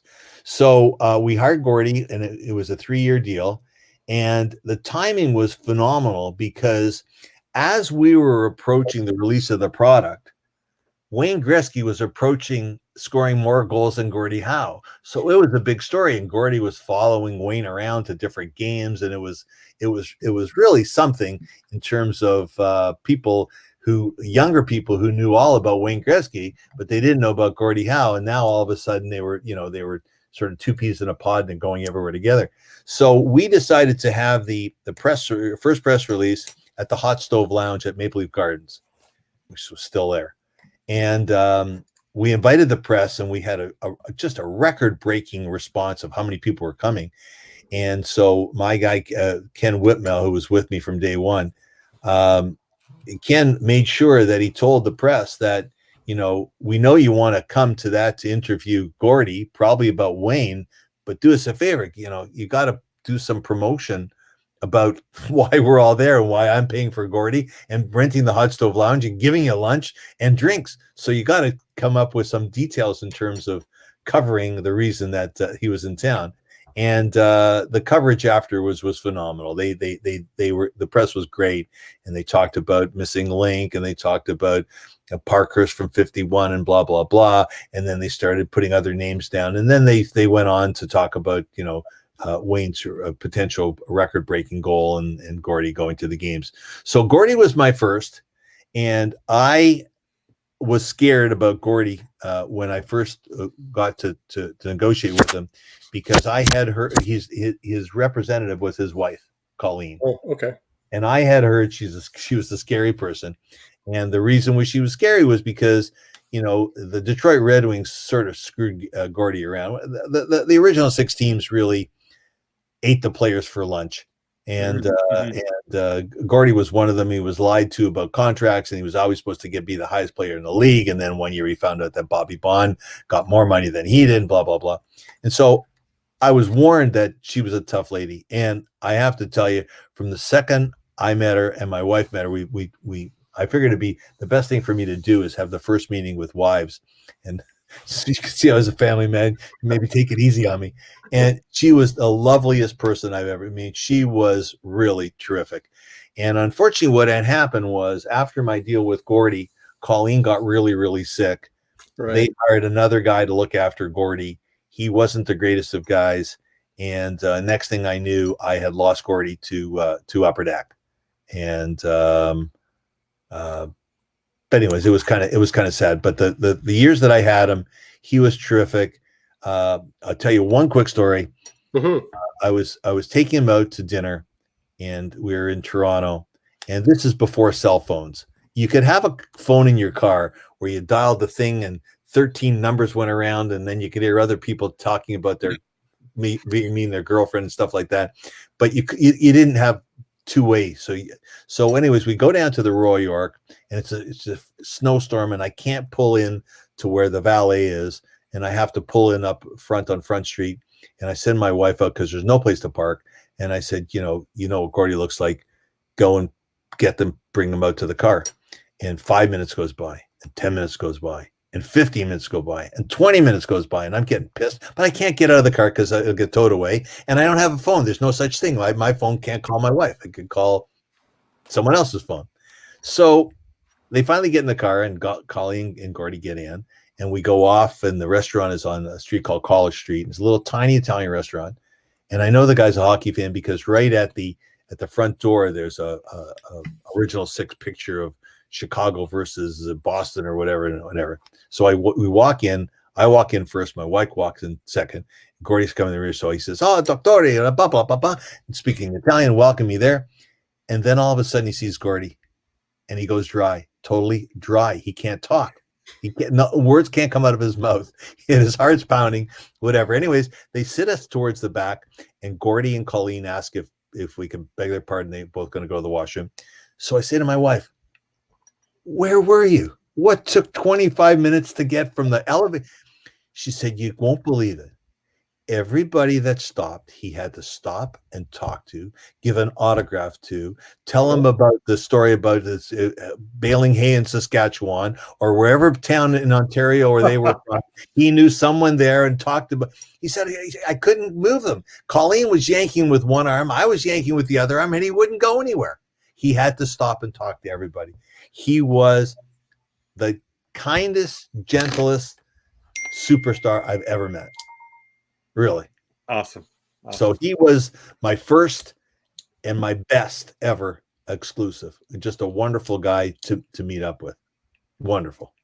You've had others such as John Tavares, you mentioned. There's a couple other ones you mentioned. Was George Armstrong one or no? No, I could, as much as George was the nicest guy, he wouldn't sign for us and he wouldn't do a project. But when I sent him cards from the Missing Link just to sign for me, he signed as many as I wanted.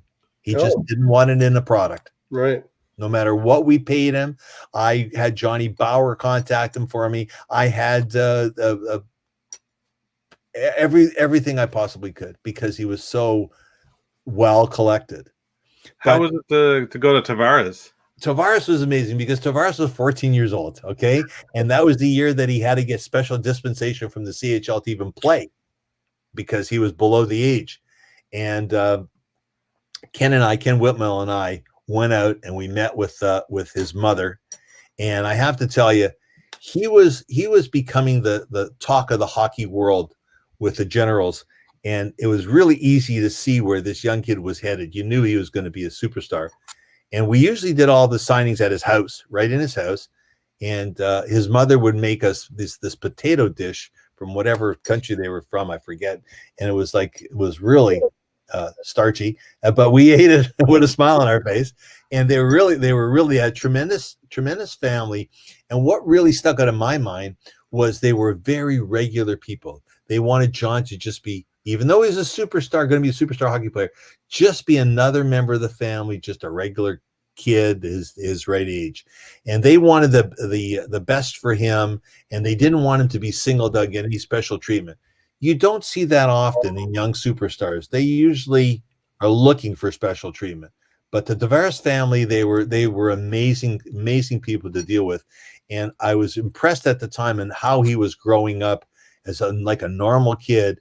And it's wonderful for me to see what he's become and how great a player is. But I'm not surprised from when we knew him to now. I'm not shocked that he is become the person he's become. It was great. It was a great relationship. Awesome. We have some questions. I think I did something with him called Phenoms. I think I did him with Alex Ovechkin, Sidney Crosby, and John Tavares. I think I made a 3-player product called Phenoms. Anybody remember that? I don't recall that one, but I did see. Well, no, I had that. Hold on 1 second. I had that card I was showing you. Give me 1 second. I'll just look for it real quick. Yeah. Was it this one?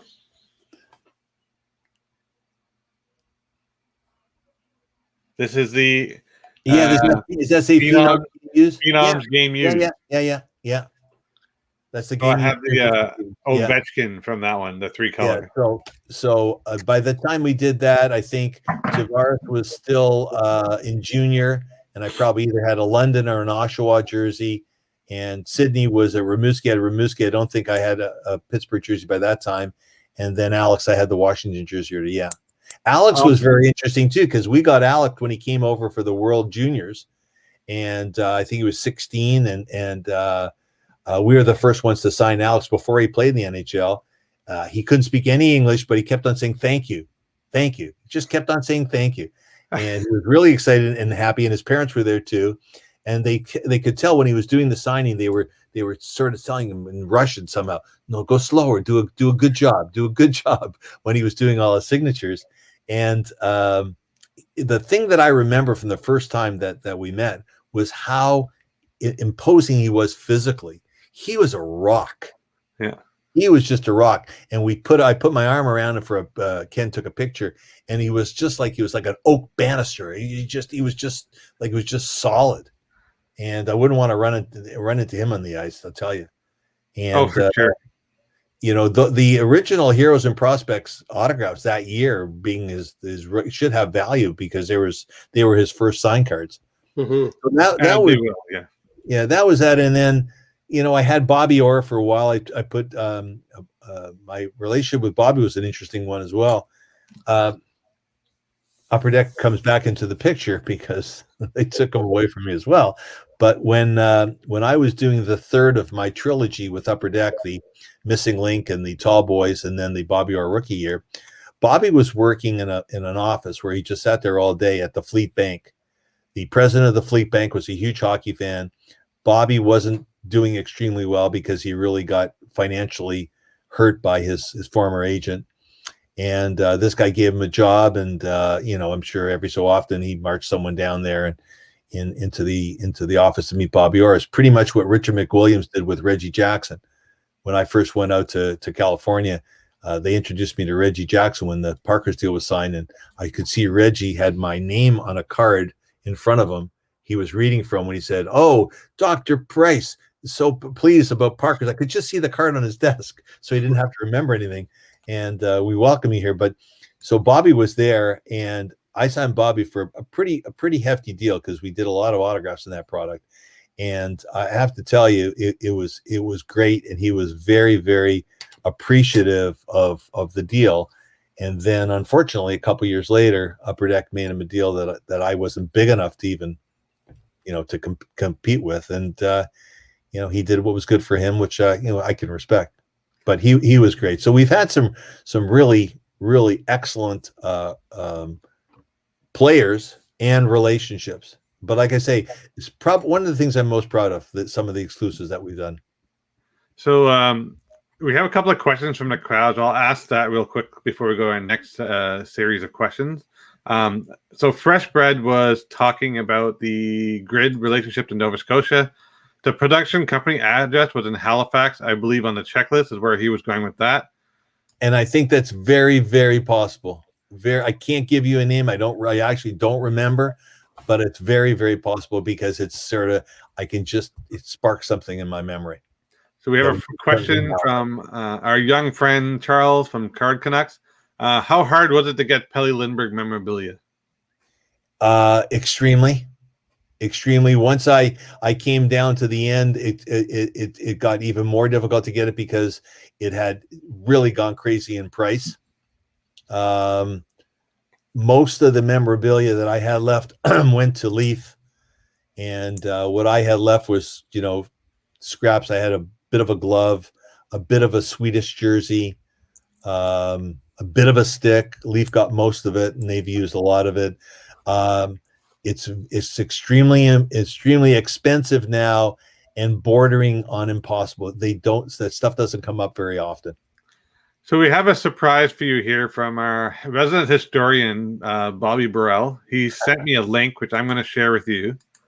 Just give me 1 second. Before I share, I'm going to hide my ComC window because last time I went live, I showed what I was buying. So I'm going to just shut that down. So this is the original. Let me just find this comment. This is the real missing link for 1956 Parkhurst Photo Magic. So that's the original product. You probably remember you thinking buying things for 5 cents. I think you were talking about this product, no? Yeah, no. This is I never bought Photo Magic. Photo Magic, my recollection, was in the store at the same period of time. But as you can see, this is Parker's Products Limited. And I guess I was wrong. We did Parker's Products Inc. Whatever they had, we did the opposite. And you dipped these pictures into a liquid of some kind, whether it was water, I forget. And this is what came out. But I didn't collect those. I didn't find those collectible at the time. But I do have that box, and I do have that wrapper. So this is interesting. So I want to thank Bobby Burrell for sharing that. That was awesome. There's a couple other questions we have in here. Give me 1 second. So David G basically mentioned that Missing Link introduced him to older legends and got him collecting vintage hockey. So thank you about that. And that's great. That is great. That was exactly what the purpose was.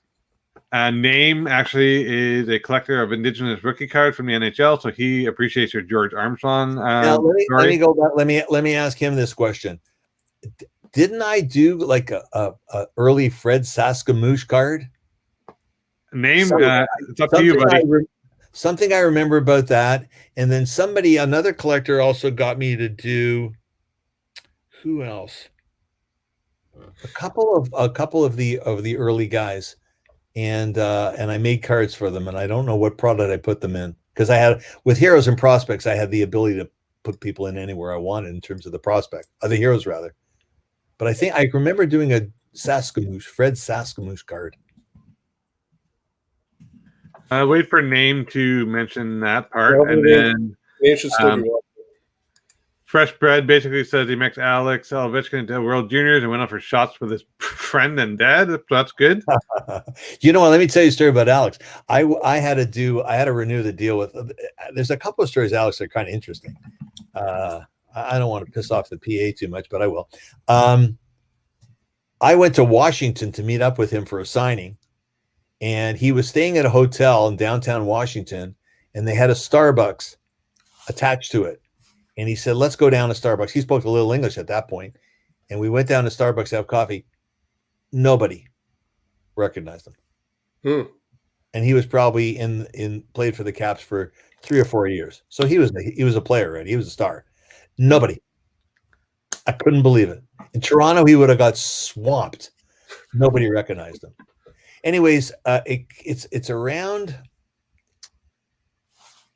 I don't know, it's 2004, and I'm doing an exclusive with Alex, and it's signed. It's a signed deal. And the PA calls Alex's mother when they find out. And so Upper Deck, who has an exclusive, can use cards of Alex, but I just did an exclusive on his autographs. And they go crazy all over her, saying that, you know what, we represent her, and we're not, and if he's not, he's opting out of his general licensing agreement, whatever. And about 2 months later, his agent came back to me and said, they really don't want the pressure of the PA. Would I hand back the deal? And I said, you know what, it's not that, if it's that important to them, it's not that important to me. And I gave it up. That's interesting. It's a lot of interesting history we're learning as we go along here. Dr. Press, I just realized something. We're having so much fun with you. We're already at the hour and a half mark, and we still have a bunch of things to talk about. What I would like to do is I may have to save some items for another show to have you come on, but I want you to take the time to talk about a couple of things which I thought would be really neat. So I want to talk about the Vezna product, right? And then also want to give collectors a chance to hear about the next wave of the Vezna product. So I'll skip over a couple of questions, and we'll go into basically talking about, so you released, as through President's Choice, the Vezna product, which was hugely received. So can you talk about how well it was received? How did you come up with the idea? And, and your overall observations, and we'll save the custom story if you have time, maybe for another show. But I'll let you kind of go on there. The famous FedEx story. Yes. Yeah. Yes. Well, first of all, I bought the pads in I guess around 2000, and the pads came with a good documentation.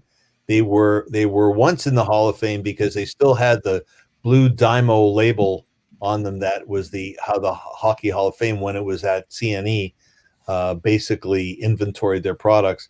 And the collector who brought them to me said he had already tried to do a deal with the Hall of Fame, and the Hall of Fame wasn't interested. And so I said, okay, fine, and I bought them, and it wouldn't be a significant price today with the way the market is, but it was a significant price in 2000, I'll tell you that.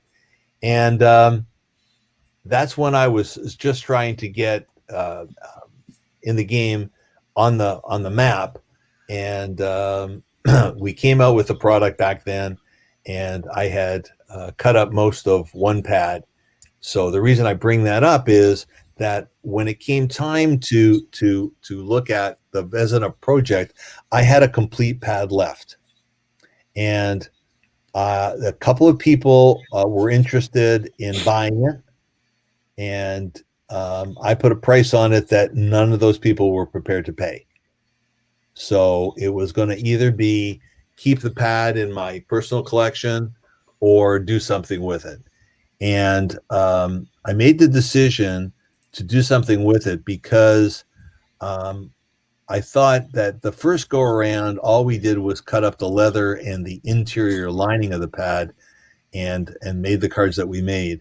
I had never ripped the pad open and put out cards with all of the different pieces.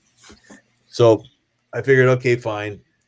I'm going to try and factor in the price I wanted for the pads into this product and see if I can come up with a product that's not too expensive, but expensive enough that I can make what I need to do financially, but not too inexpensive that I'm going to jeopardize the price that all the other Vezna cards are trading for.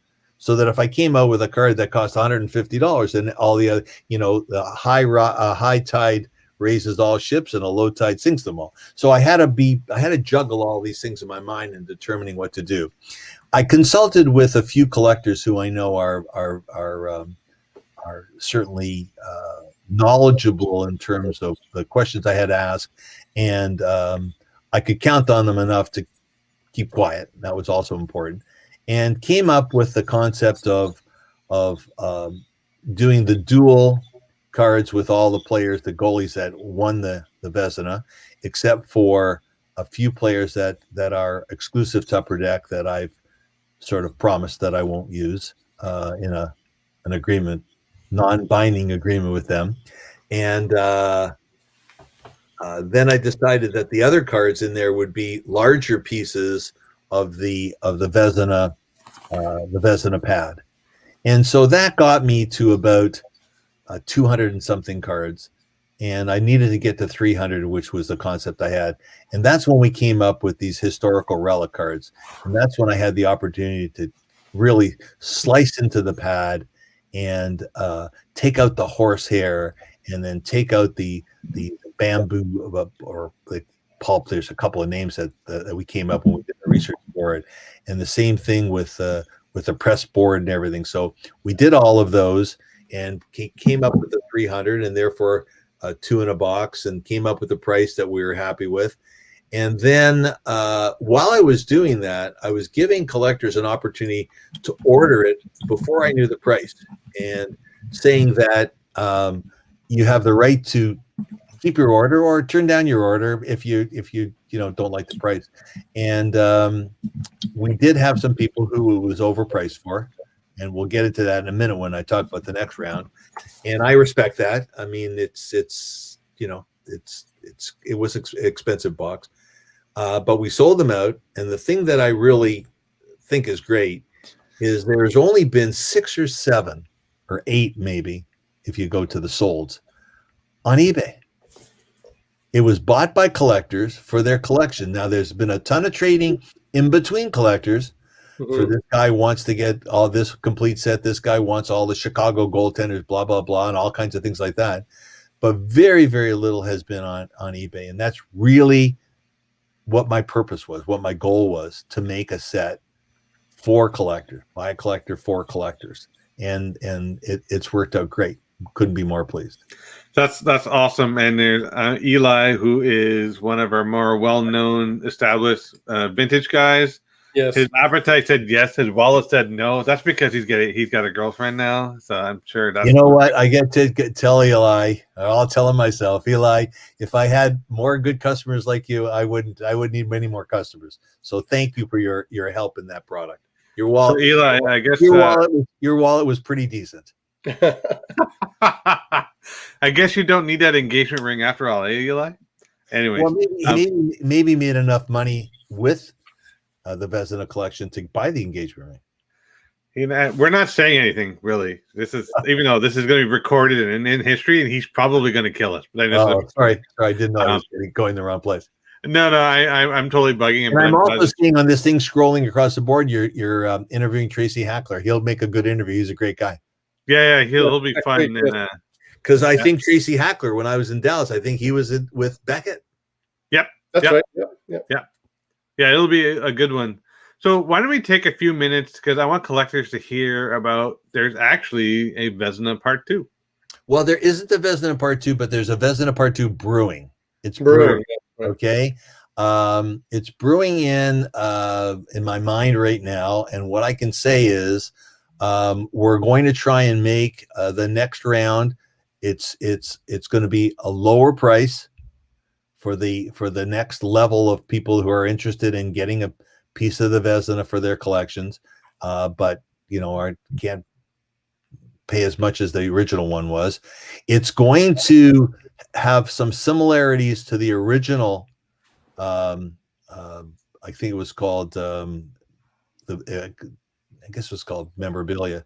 Um, and I think we're going to try and get all the players who weren't in that set with a Vezina and do it that way. So it's going to be fairly similar to that, and probably maybe around half the price. So Okay. that's about all I know right now. All the rest of it is in the planning stages to determine, once we decide exactly how we're going to lay them out, how many we're going to make, and then we have to do all the measuring to see if we have enough Vezina pad to do it. That's awesome. Yeah. So we get to hear. I'm definitely going to make sure on a future episode we're just going to talk about Vezna. So I promise the people they'll get that. I also want to give you a chance to talk about Solitaire too. Mhm. Yeah, Solitaire 2 is interesting. I did Solitaire 1, I don't know, out of nowhere, out of the fact that I had so many scrap pieces of the memorabilia that had been around for such a long time that I said, what am I going to do with this? And so therefore we made every card a 101, so I didn't have to do a card out of 10, a card out of 20 to 30, where I had to have big piece of memorabilia. So we did that, and we really weren't successful off the get-go. Like I really, it didn't sell as well as I thought it would sell. Then all of a sudden, breakers started buying it, and breakers started breaking it, and great cards were coming out, and we sold out. And the breakers got back to me and said, do it again. And because they're all 101s, it takes a long, long time to produce 3,000 of them. So we've been working on it for quite some time, and we hope to be finished the middle of June. And now, now there's not going to be much out there because everyone who bought Series 1 wants that much or twice as much of the Series 2. And just so collectors are aware of what the product looks like, correct me if I'm wrong, Dr. Price, but I believe this is an example. That's one of them. Yeah. Yes. So that's what the Solitaire. So you can see it's like a full nameplate of Manu Ginobili. So it's not just hockey; it's several athletes. No, it's actually it's right across the board. I mean, it goes from wrestling. That's why I was looking for the Flair stuff. It goes from wrestling to boxing to the three major sports to soccer. Yeah, just it really is almost like a current Sport Kings. It goes across all the different brands. I mean, I've got probably some. Oh, there's one. There's an auto memo of wouldn't that guy? Yeah, David in Vancouver would be interested in that one. Yeah, for sure, How'd you keep that from him? This is actually on. Oh, okay. I'm cheating and using ComC. Okay. All right. It's a very good. It's like the encyclopedia of cards. So usually when we're interviewing people and they're talking about cards, I'll go look there really quickly. But yeah, we're doing a lot of cut signatures in that with that enshrined paper cuts. There's a lot of emblems. There's a lot of logos. So again, they're all 101s, and again, that's goes back to more of my hobby is making them. And making some cards that are really cool. There's another cool card. Yeah, it's Theo Fleury. So the artwork's pretty good too on this. Artwork is really subjective. You can say the next guy can say, what a piece of junk. I found that out that it's very, very subjective. 100%. I look at something and I say, oh, geez, that's Eric Lindros. Someone says, who the heck's that? I don't know. So you take your chances when you're doing artwork. That's definitely true. And you do take your chances, and you continue to take chances your whole career, and look where you are now. So that's definitely a boon to you. I want to ask, there's going to be one more question here, and then I will ask you the final question, and I'll get you to hang out in the background before we end the show. No problem. So hockey guy Chris, actually, sorry, there's another comment here. So Eli is saying we can do a made-to-order engagement ring promo. So are you down for that? How many carrots, Eli? Yeah, Eli, answer the question, and we'll throw it in a box. You'll have to. Everyone has to buy the engagement ring out of the box. That'd be funny, actually. The question we have is from our good friend Chris. Out of all the athletes and agents you've dealt with over the years, who's the biggest pain in the butt? I'm not sure you want to answer this, but Yeah, I don't want to answer that question. You don't have to. You don't have to answer that question. Well, why not? I never met a question I didn't like. Why not? Okay, I just wanted to throw it out there. Pain in the butt doesn't mean I didn't like them. Pain in the butt means pain in the butt. Yeah. Okay. Yeah, sure. So qualifying my answer by saying that, I had an exclusive with Sidney Crosby, and I had to have all of my designs approved by them, the Crosbys, and it happened to be Troy Crosby, Sidney's father. And this was Sidney's first year in the NHL, playing for Pittsburgh, living with Mario Lemieux at his house. So Mario was his guardian, his captain, and his owner. Pretty close relationship. Yeah. And I sent them a image of a dual autograph and a dual memorabilia with Mario because I had to send them all for approval, and they disapproved. And I said, why? I mean, the approval is so that I don't do a trading card of Sidney Crosby riding on the back of a donkey in New Mexico. That's what it's for. It's not to the kind of cards I make, because there was nothing in my contracts that I couldn't do a dual card. Anyways, Pat Brisson, who was his agent, who I think still is his agent, said to me, you can't do it. And I said, why? He says, you can't do it. And we got into, for no reason at all, legal issues, whereas I had done nothing wrong. They had done something wrong, but they wanted to put the pressure on me and did so legally. And then the next thing I see is Upper Deck comes out with a completed, in the market, in a product, dual card with Sidney and Mario. And so I think Pat Brisson, very nice man, very smart man. Again, when I went to see my kids in California, we would go out for lunch, but I got to put him in the category as the biggest pain in my butt. So there's nothing better than having a friendly pain in the butt. So yeah, I mean, I know what his problem was. He was defending his client and his client's father, but he should have stuck his nose in and said, hey guys, this is wrong. He's doing nothing wrong, and we got to cut him some slack. But awesome. Anyways, that's the biggest pain in the butt. So I'm going to give you a question we ask all our guests, and it's kind of the original premise of the show is we want to talk about people who are passionate about the hobby, which is why we have someone like you on. You answered this before, but I'd like you to close it anyways. What inspires you? You know what? I'm inspired when I can create something no one else has created. Okay. And it can be very simple. It can be as simple as putting in decoy cards, but instead of putting in a piece of cardboard, creating something like He Shoots, He Scores with points, and people sending in their points and getting something for it. Being creative like that is what inspires me. We did puzzle cards with the players where you put all the 9 cards together and put a puzzle together. We numbered cases. We did, so many things. We were the first ones to ever do cards that were put in slabs with our ultimate memorabilia. Those are the things that really inspire me. To do something that's been done before, okay, maybe you do a better job, but to do something that's never been done before, that's really what I think is inspirational. That's what I really enjoy. That's awesome. You just reminded me of a story, and I can't believe I forgot this. So I used to collect those points and send them in, and I would write on the box, please make this a Wendell Clark card. Because all I wanted was 1 of 20 Wendell Clark card. And I would get, and I swear to God, it probably backfired. They're like, you know what? I am not giving you a Wendell Clark card. I'm going to tell you, I will guarantee you it didn't backfire on purpose. True. We did not give you a Wendell Clark card because you wanted one. But we had to buy they have shredders, and then we had to buy a chipper.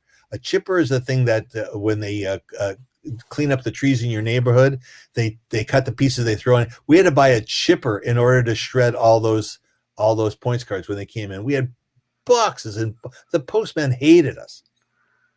And then you have other guys that were distributors or breakers, even back then, and they would send in thousands upon thousands of cards. Collectors would send in 200 or whatever you needed to win your card, but others would send in thousands, and thought we had to get a chipper to pour these things in to get the chips out.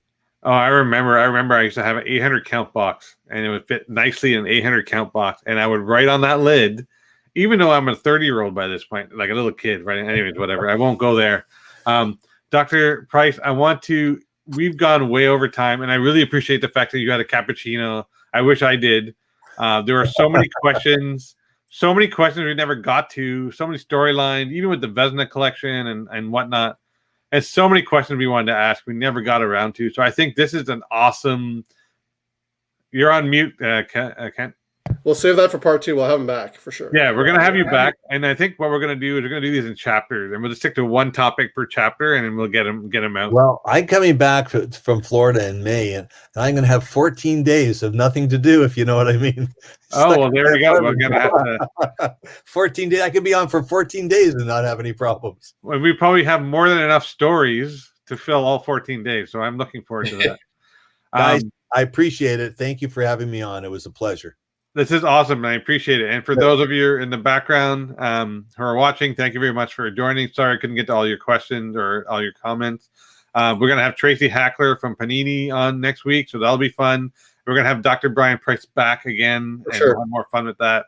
And maybe we'll find a copy of your Passing Fancy album. We'll put that in the back. If I have a little bit more time, I can get some of the pictures. I just got home too late to look for them. Oh, no worries. You know what? If you have, what's the name of the lady that lives in everyone's apartment in a little round thing? What's her name? You call out and she gives you information. Oh, Alexa. Alexa. If you have an Alexa, just say, Alexa, play a Passing Fancy, and you'll hear me. I dare you to do that. I'm going to look it up right after this show. Actually, while you're here, let's try this. Are you going to Google it? I'm going to Google it. Hold on one second. You have Spotify? I do not follow. I have Amazon Music. I'm going to try there. I don't know about that. Maybe. Let's find out. We're doing something different, folks. We're doing something different. If you like music, please leave now. If you want it, yeah. You like great music, it's time to go. All right, let's see. Passing Fancy. Nope, it's not an image. The crowd is spared. The crowd is spared. Oh, too bad. But I will find it for you on the next time we talk for sure. Well, how about trying Google? All right, let's do YouTube. Why am I promoting this? This is a bad idea for me. This is what makes our show unique and not a regular interview show. So let's just go look. Passing Fancy Band. It's on Spotify for sure. Sorry? It's on Spotify for sure. Yeah.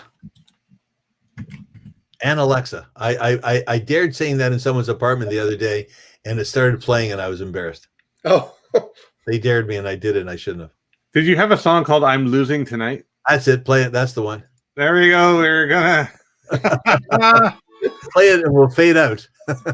We're going to just wait for the commercial to end. Oops. This is unscripted, folks. This is unscripted. It's not X-rated. Don't worry about it. All right, here we go. Here we go.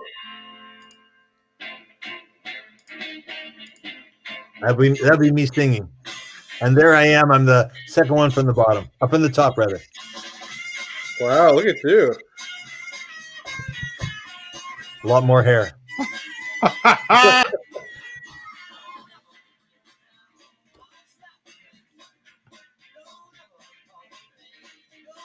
Well, you know what, Dr. Price? This is a good way to end the show. Notes. There we go. It's a good way to end the show. So I will cue this down and hang out in the background. So all of you enjoy the record and the song in the background. Dr. Price, you wait here. You wait here. All right. I'm going nowhere.